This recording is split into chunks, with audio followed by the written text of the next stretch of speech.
গাজাত ইজৰাইলৰ ভয়ংকৰ আক্ৰমণ নিহত হৈছে 100ৰো অধিক লোক নিহত হোৱাৰ খবৰ এই মুহূৰ্তত আমাৰ হাতত আহি পৰিছে। এতিয়াও শান্ত হোৱা নাই গাজা। শনিবাৰে ইজৰাইলে পুনৰ ভয়ংকৰ আক্ৰমণ চলাইছে গাজাৰ ওপৰত। গাজাৰ দাৰাত জিলাত সংঘটিত হৈছে এই ঘটনা। গাজাৰ এখন বিদ্যালয়ত পুনৰ আক্ৰমণ কৰিছে ইজৰাইলে।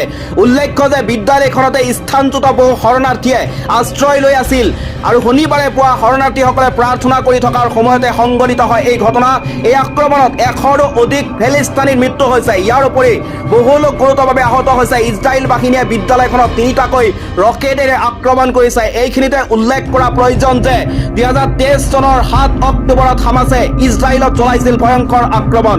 এই আক্ৰমণত ইজৰাইলৰ 1200 গৰাকী লোকৰ মৃত্যু হৈছিল আৰু 250 গৰাকী লোকক বন্দী কৰি ৰাখিছিল হামাছে। বৰ্তমানো ইয়াৰ 150 গৰাকী লোকক হামাছে বন্দী কৰি ৰাখিছে বুলি দাবী কৰিছে ইজৰাইলে। উল্লেখ কৰা প্ৰয়োজন যে 2024 এপ্ৰিল মাহত ইজৰাইলৰ সেনাই ইছমাইল হানিয়েকৰ 3 গৰাকীকৈ পুত্ৰক হত্যা কৰিছিল। গাজা পট্টিত হোৱা ইয়াৰ ষ্ট্ৰাইকত মৃত্যু হৈছিল হানিয়েকৰ 3 গৰাকীকৈ পুত্ৰৰ। এই মুহূৰ্তত জনাই গৈছে এটা ডাঙৰ খবৰ। এতিয়াও অশান্ত হৈ আছে গাজা। গাজাত আক্ৰমণ কৰিছে ইজৰাইলৰ তৰফৰ পৰা আক্ৰমণ কৰিছে, ৰকেটেৰে আক্ৰমণ চলাইছে এখন বিদ্যালয়ত।